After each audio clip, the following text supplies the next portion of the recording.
پر عمل کرتے ہیں مولا، یہ دنیا میں انسان آئے گا تیری نافرمانی کرے گا، اور جو تو حکم دے گا اس کی نافرمانی کرے گا، فراموش کرے گا تیرے احکام کو۔ تو پھر اللہ تبارک و تعالیٰ نے فرمایا تھا انی اعلم ما لا تعلمون، اے فرشتوں جو میں جانتا ہوں وہ تم نہیں جانتے ہو۔ تو یہ اللہ تبارک و تعالیٰ نے دنیا کے اندر ایسے ایسے انسان اور ایسے ایسے مرکب اور بامقام مرتبے والے انسان بھی پیدا کیے، اور میں نے بتایا تھا کہ جب حضرت امام حسین نے سجدہ کیا تھا تب اللہ تبارک و تعالیٰ نے فرشتوں کو جمع کیا تھا کہ تم نے کہا تھا نا مولا انسان کو کیوں پیدا کرتا ہے، آج دیکھو میرے اس بندے کو کہ اس نے خاندان لٹا دیا، تمام دوستوں کو جو ہے خدا میں بنا کر دیا، اور تمام کو بنا کرنے کے بعد اپنا سر بھی سجدے میں رکھ دیا۔ میں نے اس لیے انسان کو پیدا کیا تھا۔ اللہ اکبر۔ جب حضرت ابراہیم علیہ السلام نے اپنے بیٹے حضرت اسماعیل کی گردن پر چھری رکھی تھی تب اللہ تبارک و تعالیٰ نے فرشتوں کو جمع کیا تھا اور کہا تھا کہ دیکھو اے لوگوں، انسانیت اسے کہتے ہیں کہ ہم نے اپنے بندے کو جو ہے اپنی جان اور اپنی مال سے زیادہ عزیز چیز کو قربان کرنے کے لیے کہا۔ آج دیکھو کہ جس بیٹے کو رات کے تیسرے پہر اٹھ کے دعاؤں میں مانگا تھا، آج میرا خلیل اسی بندے کے جو ہے اور اسی بیٹے کی گردن پہ چھری چلاتا ہے۔ فرشتوں دیکھو آج میں نے انسان کو اس لیے پیدا کیا تھا۔ تو یہ اللہ تبارک و تعالیٰ نے انسان پر کرم فرمایا ہے کہ جس طرح دنیا میں رہ کر گناہگار بندے بھی ہیں، لیکن اللہ تبارک و تعالیٰ کی یاد میں اور اس کی عبادت میں زندگی گزار کے مرتبے اور مقام بھی بہت حاصل ہوئے ہیں۔ آپ جانتے ہیں خواجہ معین الدین چشتی اجمیری رحمت اللہ علیہ کو کیونکہ زمانے کے اندر چرچا ہے، حضرت نے ایک تہائی حکومت کے اندر اللہ تعالیٰ کے کرم سے اور مصطفیٰ کے کرم سے جو ہے لوگوں کو مسلمان کیا، اور ایسا مقابلہ کیا کہ آج خواجہ معین الدین چشتی اجمیری کا جو ہے یہ صدقہ ہے کہ آج جو ہے ہندوستان کے اندر اسلام پھیلا ہوا ہے، گلی گلی کے اندر صدائیں جاری ہوتی کلمہ ایمان لا الہ الا اللہ محمد رسول اللہ۔ لیکن یہ مرتبے اور مقام ملے کیسے ہیں؟ آؤ میں تمہیں واقعہ سناؤں۔ خواجہ معین الدین چشتی اجمیری رحمت اللہ علیہ کے پیر و مرشد ہے خواجہ عثمان ہارونی۔ اللہ اکبر۔ 6 شوال کو حضرت کا عرس ہوتا ہے اور اجمیر شریف میں بھی عرس منایا جاتا ہے، اگر توفیق ہو تو آپ لوگ کی حاضری ہے۔ حضرت خدا کی یاد میں رہتے تھے، ہم وقت خدا کا ذکر کرتے تھے، کیونکہ جب مرید خواجہ معین الدین چشتی اجمیری ہو تو پھر ان کے پیر خواجہ عثمان ہارونی کا عالم کیا ہوگا۔ اللہ اکبر۔ یہ انسان خود تصور کر سکتا ہے۔ لیکن حضرت کا معاملہ یہ تھا کہ جو لوگ حضرت کی بارگاہ میں آتے تھے اور اپنے عریضے پیش کرتے تھے، بیمار آتے تھے اور جو ہے دعائیں طلب کرتے تھے، حضرت ان کے لیے دعا کے لیے ہاتھ اٹھا دیا کرتے تھے۔ حضرت کے ہاتھوں کی برکت سے اور اٹھے ہوئے ہاتھوں کی بدولت پروردگار لوگوں کی بیماریاں دور کر دیا کرتا تھا۔ جس مریض کے اوپر حضرت پھونک مار دیا کرتے تھے، پروردگار عالم اسے شفا عطا فرما دیا کرتا تھا۔ جب یہ سلسلہ چلتا رہا تو ایک وقت ایک مجمع سا لگنے لگا، لوگوں کا غبار لگتا تھا، لوگوں نے ڈاکٹروں پر جو ہے اطمینان اور یقین کرنا چھوڑ دیا تھا۔ کسی کو کوئی بھی بیماری لاحق ہوتی تھی تو وہ خواجہ عثمان ہارونی کے دربار میں چلا جاتا تھا اور حضرت اس پر دم رکھتے تھے، پھونک مارتے تھے۔ پروردگار عالم اللہ اپنے ولی کے صدقے میں ان کی بیماریوں کو دور کر دیتا۔ لیکن جب مجمع لگا تو پھر حضرت کو احساس ہوا کہ ان لوگوں نے میرا سارا وقت لے لیا ہے اور میں خدا کی عبادت سے غافل ہو رہا ہوں۔ اللہ اکبر۔ ایک فکر آئی اور پھر اس آبادی کو چھوڑا، جنگل کی طرف گئے، چند مرید آپ کے ساتھ ہیں، وہ بیابان جنگل میں نہ کوئی انسان ہے، درندے ہیں، پرندے ہیں، اور جنگلوں میں جو ہے خدا کی عبادت شروع کی۔ اللہ اکبر۔ اور اللہ والوں کا حال یہ ہوتا ہے، کہتے ہیں نا کہ ہم بھی کسی ویرانے کو آباد کریں گے۔ اللہ کے ولی جو ہوتے ہیں وہ ویرانوں میں جا کر آبادی کیا کرتے ہیں، ویران جگہوں کو آباد کر دیتے ہیں۔ جہاں خدا کا ذکر ہوتا ہے قسم خدا کی وہ جگہ بھی آباد ہوا کرتی ہے۔ تو پھر وہاں بھی اللہ کا ذکر ہوا، لیکن کسی کو خبر پہنچی کہ حضرت کا جو ہے ادھر کوئی انتقال ہوا ہے اور حضرت ادھر لے کر گئے ہیں اپنے قافلے کو، لوگوں نے وہاں بھی جانا شروع کر دیا اور چند دن گزرے تھے کہ وہاں بھی مجمع لگ گیا تھا. اللہ اکبر. پھر حضرت نے جو ہے واپس پلٹے اور آبادی میں آئے اور کیا دیکھتے ہیں سب لوگ کہ خواجہ عثمان ہارونی وقت کے ولی، وقت کے مقرب بندے ایک مندر کے اندر داخل ہو گئے. اللہ اکبر. کیونکہ اب مندر میں خدا کی عبادت تو لوگ کرتے نہیں ہیں، وہ غیر مسلموں کا ایک عبادت کا مرکز ہے. تو لوگ جو ہے وہاں سے متنفر ہوئے کہ ایسا لگتا ہے خواجہ عثمان ہارونی جو ہے وہ گمراہ ہو گئے. معاذ اللہ. لوگ بھاگ گئے. کہا کہ خواجہ عثمان ہارونی ایسا لگتا ہے کہ گمراہ ہو گئے، خدا کی یاد سے غافل ہو گئے. کیونکہ یہ قدم جو مسجدوں کی طرف جاتے تھے، اللہ اکبر، آج مندر کے دروازے پر ہے. لیکن جہاں اللہ کا ولی ہو اور جس کے دل میں خدا بستا ہو تو دنیا کی کوئی بھی کھڑا ہو، اللہ تبارک و تعالیٰ اس کے دل میں خدا کی یاد کو آباد کرتا ہے. حضرت نے وہاں جا کر بھی سجدہ کیا اور پھر جب واپس پلٹے اور دیکھا کہ اب کون ہے دیکھتا ہوں تو پتا چلا کہ پورا مجمع غائب تھا اور ایک چھوٹا سا بچہ تھا جو مندر کی سیڑھیوں پر بیٹھا ہوا تھا. اللہ اکبر. کہا کہ معین الدین صرف تم رہ گئے ہو؟ کہا حضرت سب چلے گئے. تو کہا تم نہیں گئے؟ کہ نہیں، میرا یقین کامل ہے کہ میرا پیر کبھی گمراہ نہیں ہو سکتا. میرا یہ یقین ہے کہ جس پیر کی میں خدمت کرتا ہوں اور جس رب تعالیٰ نے مجھے یہ جو رتبہ اور مقام دیا ہے کہ آپ کی خدمت کا شرف حاصل ہوا ہے، وہ پیر میرا گمراہ نہیں ہو سکتا. اللہ اکبر. آنکھوں میں آنسو آئے خواجہ عثمان ہارونی کے. مرید ہو تو مرید ایسا اور پیر ہو تو پیر ایسا. نکالا اپنے محب دہن اور حضرت خواجہ معین الدین چشتی اجمیری کے منہ کے اندر ڈالا اور کہا کہ اے معین الدین اجمیری، سن لے اس بات کو کہ آج تک جو اللہ نے مجھے مرتبے دیے ہیں، جو ولایت کے اعلیٰ مقام مجھے عطا فرمائے ہیں، میں تجھے سارے مقام آج عطا کرتا ہوں. اللہ اکبر. آج میں تجھے جو ہے اللہ تبارک و تعالیٰ کی معرفت کا مقام عطا کرتا ہوں. آج سے تم بھی پہچانے گا کہ خدا کسے کہتے ہیں. ایسے یہ مقام نہیں ملتے.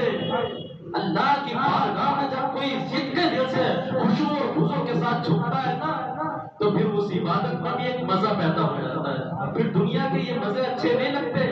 اللہ والوں کا حال یہ ہوتا تھا کہ یہ آبادی چھوڑ دیتے تھے. کیونکہ جس کے دل میں خدا کی یاد بس جائے اور جس کے سجدوں میں طلب پیدا ہو جائے، اللہ اکبر، تو وہ یہ گمان بھی نہیں کرتا کہ میرے سجدے کو 1 گھنٹہ ہوا ہے 2 گھنٹے ہوئے. خدا کی یاد میں رونے کا بھی ایک الگ مزہ ہے. حضور صلی اللہ تعالیٰ علیہ وسلم نے کچھ صحابہ کو مسکراتے ہوئے دیکھا کہ ایک مقام پر کچھ صحابہ بیٹھے ہوئے ہیں اور وہ مسکرا رہے ہیں، آپس میں ہنسی مذاق اور مسخرہ کر رہے ہیں. آپ صلی اللہ علیہ وسلم نے فرمایا کہ جو میں جانتا ہوں اگر تم جان لو تو یہ ہنسنا چھوڑ دو گے، مسکرانا بھی چھوڑ دو گے. انی عالم، جو میں جانتا ہوں اگر تم جان لو گے تو دنیا آبادی بھی چھوڑ دو گے، تم جنگلوں میں چلے جاؤ گے. اور قسم خدا کی اگر حقیقتاً آخرت کا ذکر آج بھی میری وہ زبان کے اندر اور میرے آنکھوں اور نفس و گمان کے اندر موجود ہے کہ جب میرے استاد محترم تفسیر پڑھا رہے تھے، تفسیر نعیمی اور تفسیر جلالین کا وہ واقعہ ہے، اور جب دوزخ کا عذاب کا ذکر ہوا، اللہ اکبر، آنکھوں سے آنسو جاری ہوتے تھے. میرے دل کا یہ بھی حال ہوا کرتا تھا اور اکثر طلبا کا کہ آپ بستی اور آبادی چھوڑ دی جائے، کیونکہ وہ حقیقت ہے، وہ خدا کے دردناک عذاب. اللہ اکبر. اگر کوئی بندہ گہرائی سے سن لے تو ان آبادیوں کو بھی چھوڑ دے اور ویرانوں میں چلا جائے. گھر پہ جا کے ایسا محسوس ہوتا تھا کہ اب یہ دنیا ایسا لگتا ہے کہ ہمارے کام کی نہیں ہے، اب تو خدا کی یاد میں زندگی گزرنا چاہیے. اور یہی حال اس انسان سے پوچھو کہ جو قبرستان کے اندر دفن ہے، وہ عرض میں کرتا مولا ایک بار سجدے کی توفیق دے دے، پروردگار عالم ایک بار دنیا کے اندر بھیج دے، زندگی عطا فرما دے، قسم ہے مجھے تیری عزت کی، کبھی سجدے سے سر کا اٹھا ہوا. لیکن آج وہ مہلت نہیں مل سکتی. جب تک یہ زندگی کی سانسیں، یہ زندگی کی ڈور چل رہی ہے، تب تک اللہ تبارک و تعالیٰ کا کرم ہے کہ ہمیں سجدوں کی توفیق ہے اور توبہ کا دروازہ کھلا ہوا ہے. لیکن جس دن یہ سانسوں کی ڈور ختم ہو گئی، کہتے ہیں کہ زندگی کے ہیں 2 جہاں، ایک یہ جہاں ایک وہ جہاں. یہ جو چل رہی ہے تو یہ جہاں، جو یہ رک گئی تو پھر وہ جہاں۔ انسان کی زندگی کا کوئی بھروسہ نہیں ہے، موت سے کس کو رستگاری ہے، آج ان کی تو کل ہماری باری ہے۔ تو یہ اللہ تبارک و تعالیٰ کا غضبناک عذاب ان بندوں پر، اللہ اکبر۔ حدیث شریف میں آتا ہے کہ پروردگار عالم جب بندے کو دوزخ میں ڈالے گا تو اس صورت میں نہیں ڈالے گا، کیونکہ یہ محمدی صورت ہے۔ اللہ اکبر۔ یہ شکل ہماری چھین لی جائے گی اور ہماری شکل اور بڑی کر دی جائے گی۔ اللہ اکبر۔ تفسیر کے اندر آتا ہے کہ انسان کا ایک دانت احد پہاڑ کے برابر ہوگا۔ احد پہاڑ کا پھیلاؤ 15 کلومیٹر کا ہے۔ اللہ اکبر۔ ایک دانت انسان کا کتنا بڑا ہوگا؟ احد پہاڑ کے برابر، اور احد پہاڑ کا پھیلاؤ 15 کلومیٹر کا ہے۔ اب ذرا غور کرو کہ جب ایک دانت احد پہاڑ یہاں 15 کلومیٹر کا ہوگا تو پھر 32 دانتوں کا عالم کیا ہوگا، اور پھر منہ کتنا بڑا ہوگا۔ اللہ اکبر۔ اور یہ شکل ہماری بڑی اس لیے کی جائے گی تاکہ عذاب کی تکلیف زیادہ برداشت کرنا پڑے۔ یہ کھائے چل جائے گی تو اللہ قرآن میں فرماتا ہے کہ ہم دوسری کھائے دیں گے۔ 70 گز موٹی یہ کھال ہوگی۔ اللہ اکبر۔ یہ کھال جلے گی، خدا پھر قرآن میں فرماتا ہے کہ ہم پھر نہیں کھائے دیں گے، پھر اس کو عذاب دیں گے، اور پھر جو ہے اللہ تبارک و تعالیٰ کی عذاب کی بھٹی میں جلایا جائے گا، پھر کوئلہ ہو جائے گا اور پھر نہیں کھائی جائے گی۔ اسی طرح اس کو تکلیفیں برداشت کرنا پڑیں گی۔ چیختا رہے گا، چلاتا رہے گا، آئے مجھے پانی دو، پیاس لگی ہے، تکلیف کی شدت ہے۔ 70 سال تک اس کی کوئی آواز نہیں سنے گا۔ ایک دوزخی کی 70 سال تک کوئی آواز نہیں سنے گا۔ 70 سال کے بعد دروغہ جہنم چیخ کر کہے گا، کیا مانگتا ہے، کس چیز کی ضرورت ہے؟ کہے گا مجھے پانی چاہیے، مجھے سخت پیاس لگی ہے۔ اللہ اکبر۔ کہے گا تمہیں ابھی ملتا ہے پانی۔ قرآن بتاتا ہے کیا اسے ٹھنڈا پانی دیا جائے گا، کوکو کولا کی بوتل تھما دی جائے گی، یا منرل واٹر دے دیا جائے گا؟ نہیں، بلکہ قرآن بتاتا ہے اسے مائع حمیم دیا جائے گا، کھولتا ہوا پانی۔ اللہ اکبر۔ ایک پیالے کے اندر بدبودار کھولتا ہوا پانی اس کے سامنے پیش کیا جائے گا۔ جب اس کے چہرے کے وہ قریب کیا جائے گا تو وہ منع کرے گا کہ نہیں، مجھے پیاس کی شدت نہیں ہے، ہٹا دو اس پیالے کو۔ لیکن نہیں، اس کے بعد بھی فرشتے کہیں گے کہ نہیں، تجھے اب پینا پڑے گا۔ اور اس کے چہرے کے قریب جب کیا جائے گا تو اس کی گرمی کی شدت سے جو ہے اس کی کھال ادھر کر اس پیالے میں گر پڑے گی۔ اللہ اکبر۔ یہ انسان سوچتا نہیں ہے، آج دنیا میں مصروف ہے، مغروق ہے اس دنیا کے اندر کہ جو فانی ہے۔ المال والبنون زینۃ الحیات الدنیا والباقیات الصالحات خیر عند ربک ثوابا وخیر عملا۔ اے بھاگے ہوئے انسان، اے بھٹکے ہوئے انسان، اے دولت کے پجاری، اے دنیا میں مصروف رہنے والے انسان، تو جانتا ہے کہ تیری حقیقت کیا ہے؟ کیا تو جانتا ہے کہ دنیا کتنے دنوں کی ہے؟ المال والبنون زینۃ الحیات الدنیا۔ یہ تیرے مال، یہ تیری اولادیں، یہ تیرے مال و زر، یہ بنگلے، یہ محل ایک دن سب فنا ہو جانے والے ہیں۔ اللہ اکبر۔ ایک دن وہ آئے گا کہ تو ہوگا اور تیرے اعمال ہوں گے، اور قبر میں منکر نکیر ہوں گے، اور سامنے عذاب ہوگا۔ اللہ اکبر۔ بے خبر ہے اس دنیا سے، جانتا نہیں ہے، اور یہ لمحہ فکریت تیرے ذہن میں نہیں آتا کہ جب گناہوں کی طرف تو قدم رہتا ہے کہ تیرے دل میں خدا کا خوف نہیں ہوتا، کہ جب تو گناہوں کے اندر ملوث ہوتا ہے، زنا کاری میں ملوث ہوتا ہے، رات کو موبائل پر سوشل میڈیا پر آنکھوں کا زنا کرتا ہے، تجھے خدا کا خوف یاد نہیں آتا؟ کیا تیری آنکھیں نم نہیں ہوتی مصطفیٰ کی یاد میں؟ کیا ہی اچھا ہوتا کہ اس آنکھوں کے زنا سے تو بڑھ کر اس کو ایک طرف رکھ کے اور اسی موبائل کے اندر مصطفیٰ کی نعت سن رہا ہوتا۔ کیا ہی اچھا ہوتا کہ اسی موبائل کے اندر تو خدا کا بیان سن رہا ہوتا، اللہ تبارک و تعالیٰ کی قدرت کی کرشمے دیکھتا ہوتا، اور اس دنیا کے اندر یہ بنائی ہوئی دنیا کی چیزوں سے تو خدا کی قدرت تلاش کرتا۔ اللہ اکبر۔ لیکن آج ہمارا حال یہ ہے، ہماری جوان نسلوں کا حال یہ ہے کہ ہم نے راتوں رات جو ہے موبائل پر گزار دی ہے۔ اللہ اکبر۔ رات کو 3 بجے سوتے ہیں، 2 بجے سوتے ہیں، ورنہ فجر کا کوئی پتہ ہوتا ہے نہ صبح کا کوئی پتہ ہوتا ہے۔ اللہ اکبر۔ خدا کے عذاب کیوں نہ آئے، دوزخ کیوں نہ آئے؟ اور قیامت کا عذاب ہم پر کیوں مسلط نہ کیا جائے؟ اللہ اکبر۔ خدا فرماتا ہے کہ جب بندے کو پروردگار عالم اپنے سامنے پیش کرے گا تو ہٹنے نہیں دے گا جب تک کہ اس سے 5 سوال نہیں پوچھے گا۔ ان عمرہ فیما افناہ، اس کی عمر کے بارے میں پوچھا جائے گا کہ عمر کہاں گزار کے آیا ہے؟ میں نے تجھے عمر دی 60 سال، 70 سال، 80 سال، بتا عمر کہاں گزاری ہے؟ ان شبابہ فیما بلاہ، اس جوان سے جوانی کے بارے میں پوچھا جائے گا کہ ہے جوان جوانی کہاں گزار کے آیا ہے؟ مجنون تو نہیں بنا رہا، خواہشات کا اسیر تو نہیں بنا رہا، تیری جوانی گزری کہاں ہے؟ آخری طرح یہ باغ پر گزرا کہاں ہے؟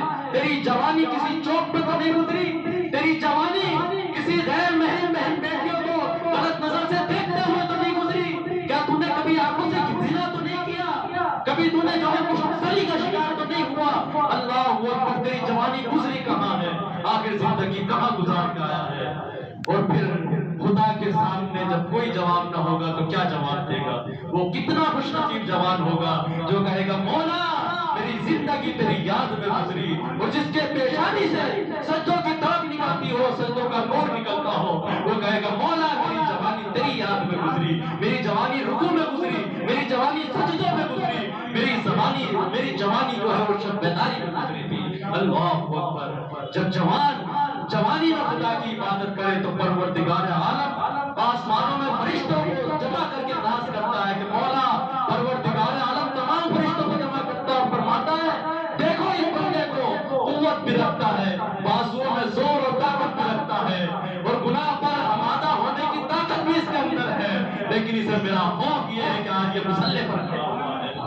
طاقت تو رکھتا ہے گناہ کی، لیکن خوف میرا ہے انی اخاف اللہ۔ جب کوئی بھی گناہ ہمارے سامنے آ جائے اور گناہ کشی کا وہ عالم ہو تو سب سے پہلے بندے کو خدا کا خوف اپنے دل میں پیدا کرنا چاہیے۔ انی اخاف اللہ، مولا مانا کہ ہاں میں طاقتور ہوں اور میں گناہ کرنے کی ہمت رکھتا ہوں، طاقت بھی رکھتا ہوں، لیکن مولا انی اخاف اللہ، میرے دل میں تیرا خوف ہے، تیرے مصطفیٰ کی عظمت ہے۔ کیا ہمیں گمان نہیں ہوا؟ کیا ہم نے سوچا نہیں کہ آج ہم گناہوں میں ملوث ہیں، کل قیامت کے دن میرے مصطفیٰ ہوتے کوثر پر کھڑا ہوں گے اور امتی کے گناہوں کو اس طرح سر عام بیان کیا جا رہا ہوگا۔